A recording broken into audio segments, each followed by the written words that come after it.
Data persistence में हमने अभी तक देखा कि हम डेटा स्टोर कहाँ कहाँ कर सकते हैं। तो हम लोगों ने देखा कि शेयर प्रेफरेंसेस यूज कर सकते हैं जिसके हम की वैल्यू के पेयर में हम डेटा स्टोर कर सकते हैं। फिर हमने ये भी देखा कि हम एसक्यूएलआइट डेटाबेस के अंदर डेटा स्टोर कर सकते हैं। अब ये जो तीसरा ऑप्शन है दैट इज हम डेटा फाइल्स के अंदर भी स्टोर कर सकते हैं। इनफैक्ट हम पूरा फाइल सिस्टम भी एक्सेस कर सकते हैं एंड्रॉइड का, विच इज लिनक्स बेस्ड, है ना। अब ये एग्जांपल में हम देखेंगे, जैसे ये आपको स्क्रीन पे जो दिख रहा है कि यहाँ पे एडिट टेक्स्ट लेंगे, इसके अंदर कुछ कंटेंट डालेंगे और यहाँ पे सेव करेंगे, तो ये एक नई फाइल बन जाएगी और उसके अंदर ये कंटेंट चला जाएगा। The way you use to work in a Java, same pattern पे ये भी काम करता है। अब हम क्या करेंगे, जैसे बटन पे लोड करेंगे तो उसी फाइल का कंटेंट जो हमने डाला था उसको हम यहाँ पे लेकर आएंगे। तो हम राइटिंग भी सीखेंगे फाइल के अंदर और फाइल के अंदर से रीडिंग भी सीखेंगे। तो न्यू प्रोजेक्ट ओपन कर लेती हूँ मैं, ये रहा। और GUI में जैसे मैंने बोला हमारे पास क्या क्या चीज़ें हैं, तो एक एडिट टेक्स्ट है और 2 बटन्स है। तो इसको मैं नहीं बनाती हूँ, GUI एक्चुअली हम यहाँ से ले लेते हैं क्योंकि मेरे पास एक फाइल बनी हुई है जिसके अंदर एक एडिट टेक्स्ट है और 2 बटन है जिसके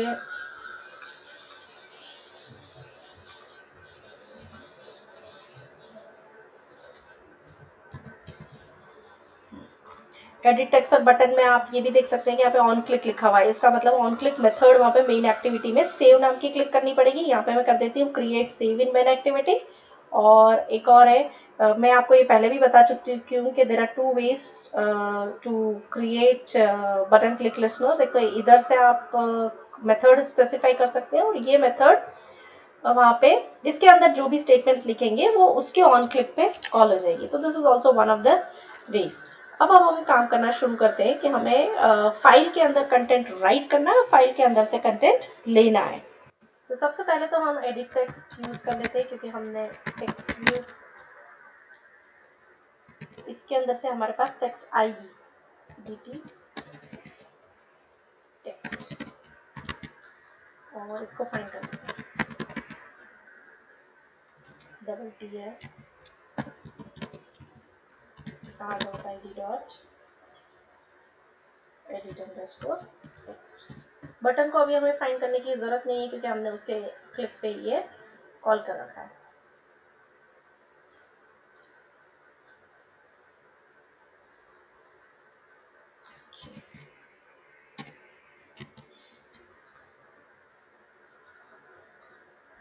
इतना करने के बाद सेव में हमें क्या करना है, सबसे पहले तो हम ये वाली जो स्ट्रिंग जो सेव करना चाहते हैं फाइल के अंदर, उसको एक स्ट्रिंग वेरिएबल में ले लेते हैं।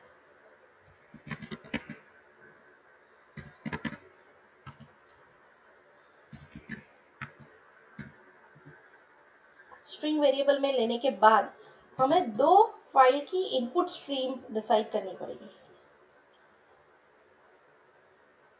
तो फाइल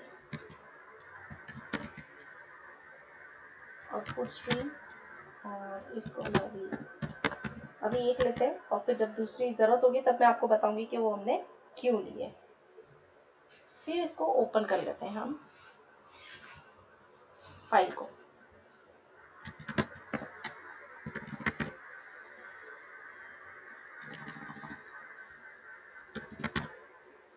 ओपन फाइल हमें चाहिए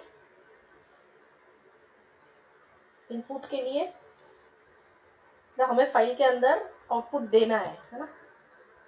अब फाइल का नाम, फाइल का नाम हम ऊपर ले लें, यहाँ पे डिक्लेयर कर देते हैं।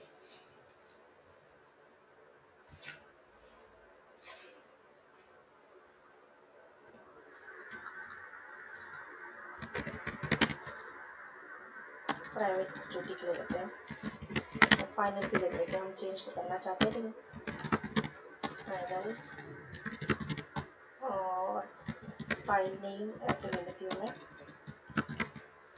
और इक्वल टू hello.txt बना लेते हैं।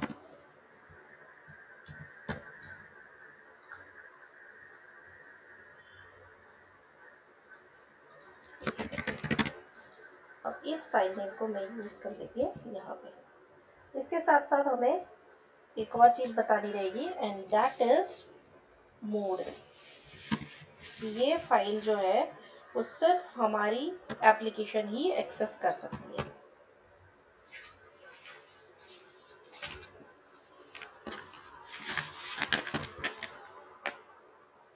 ये करने के बाद अब हमें इसमें राइट करना है, तो fos डॉट राइट।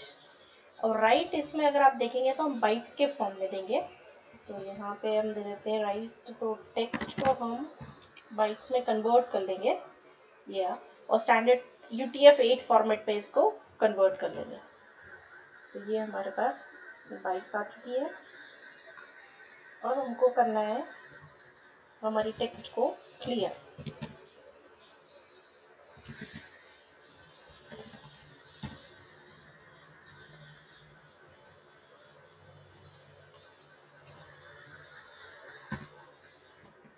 इसको एडिट टेक्स्ट को क्लियर करने के लिए dot gate text method use करनी पड़ेगी, फिर क्लियर मेथड आएगा। ये हो चुका है। अब यहाँ हमें एक एरर आ रही है, okay surround with try catch, तो इसको सराउंड कर लेते हैं ट्राई कैच से, ताकि कोई भी एक्सेप्शन आएगा तो ये हैंडल करेगा। ठीक है, अब इसके बाद क्लियर करने के बाद हम एक काम करते हैं, हम फाइल का पाथ जो भी उसने लिया है उसको टोस्ट करवा के दिखा देते हैं।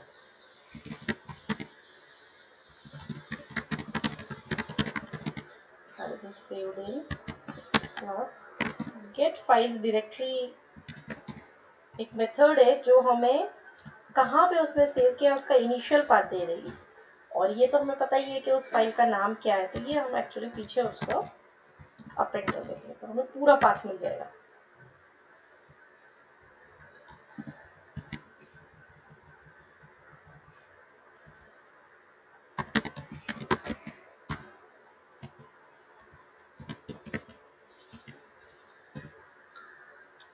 ठीक है, अब इसी कंटेंट को हमें लोड कराना है, और लोड कराने से पहले ये देख ले, ये भी शायद ट्राई कैच ही मांगेगा। More actions add surround with try catch, इसको भी हमने ट्राई कैच दे दिया। तो यहाँ पे देखते हैं हमें करना है fos डॉट क्लोज,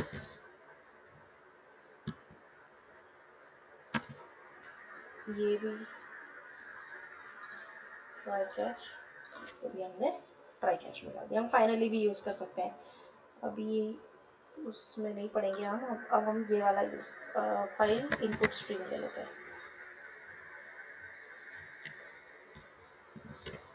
ठीक है, अब हम फाइल से इनपुट लेना चाहते हैं, फाइल में देना नहीं चाहते।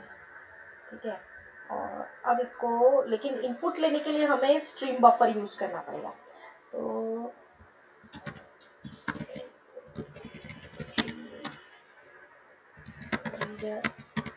पूरा जावा वाला कोड है, ISR नाम दे देती हूँ मैं, इक्वल टू न्यू, और इसको हम फाइल पॉइंटर दे देते हैं FIS। दैट मीन्स ये स्ट्रीम रीडर अब किसको पॉइंट कर रहा है, FIS को, और इसके साथ हमको बफर एसोसिएट करना पड़ेगा जिसके अंदर वो बाइट्स जो रीड करेगा वो लेके आएगा। बफर रीडर का नाम ये दे देते हैं बफर रीडर, और इसके साथ हम एसोसिएट कर देते हैं ISR।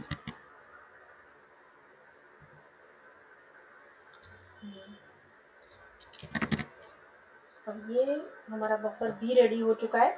बफर रेडी होने के बाद हमें किसके अंदर टेक्स्ट रीड करके लाएंगे, एडिट टेक्स्ट में लाने से पहले हमें बाइट बाय बाइट्स इसको रीड करके और फिर उसको किसी स्ट्रिंग बिल्डर में ऐड कर लेते हैं, और उसके बाद एडिट टेक्स्ट में हम सेट कर देंगे, अदरवाइज हमको बार बार एडिट टेक्स्ट छेड़ना पड़ेगा। तो स्ट्रिंग बिल्डर,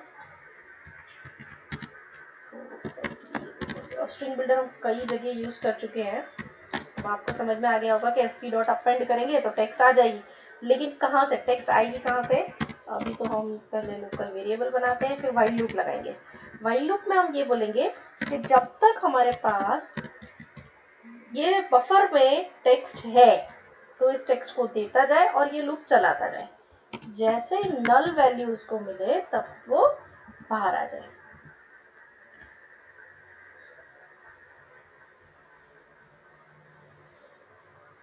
अब एक वैल्यू जो हमें मिली टेक्स्ट में हर बार मिलती जाएगी, तो इसको टेक्स्ट कर लेते हैं, और हम चाहें तो इसमें एक स्लैश एन भी डाल देते हैं।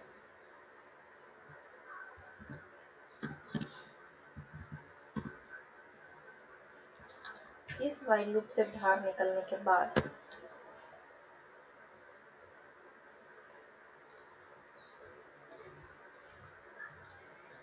अब हमें क्या करना है, जो स्ट्रिंग बिल्डर है उसको हमें एडिट टेक्स्ट के साथ एसोसिएट करना है। डॉट सेट टेक्स्ट और speed dot to string.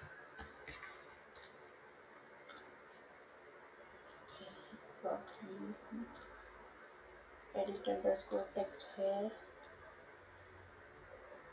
Edit underscore text ही है, प्रोबेबली एरर चली जानी चाहिए। मैं पर एग्जीक्यूट करते हैं कि इसमें हमें लिस्ट में तो दिखा रहा है ना। लेट अस सी इसको क्या इश्यूज आ रहे हैं। ये लोड हो चुका है और अब इसमें हमें कुछ डालने की कोशिश करते हैं।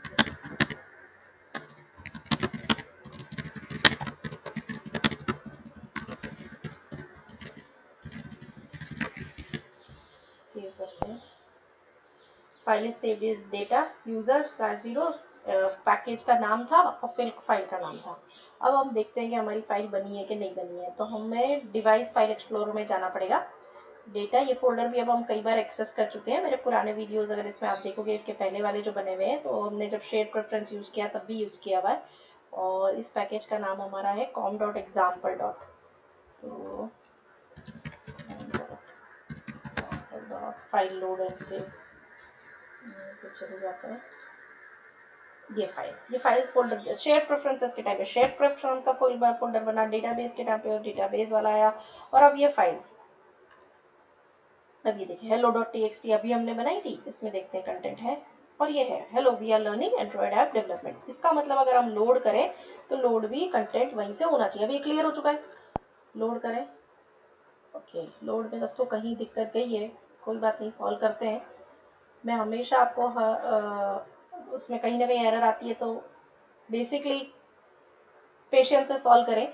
कोई ना कोई चीज़ ऐसी अटक जाती है, कई बार हमें सेमीकोलन में की तरह अटका देता है, या फिर कोई स्पेस छूट गई होती है, या फिर कोई वैल्यू हमें ली गलत होती है, कई बार कॉपी पेस्ट में एरर हो जाती है।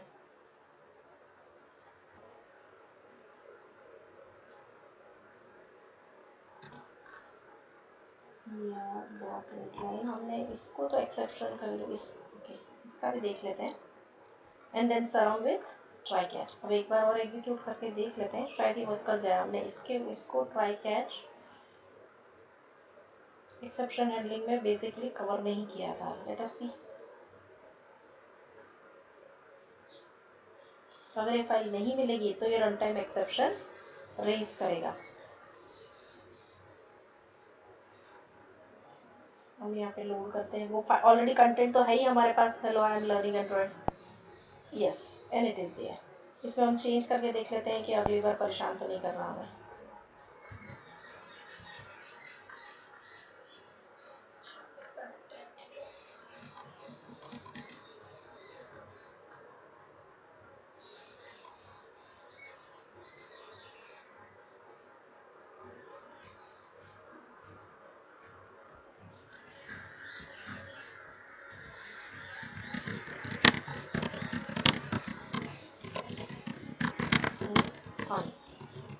अब सेव करके देखते हैं। अब ये ओवरराइट हो जानी चाहिए उसके ऊपर। फाइल सेव हो चुकी है, फाइल का नाम तो वही है hello.txt। Load yes and learning Android app development is fun. तो अब फ्रेंड्स इससे आप ये समझ गए होंगे कि हम कैसे एंड्रॉइड एप्लीकेशन के थ्रू डेटा यूजर से लेकर अलग अलग जगह सेव कर सकते हैं। शेयर्ड प्रेफरेंसेस, वो आपका SQLite database, and this is third way देखा हमने, फाइल स्टैंडर्ड फाइल सिस्टम जो अपना होता है उसके through. So thank you so much for this video.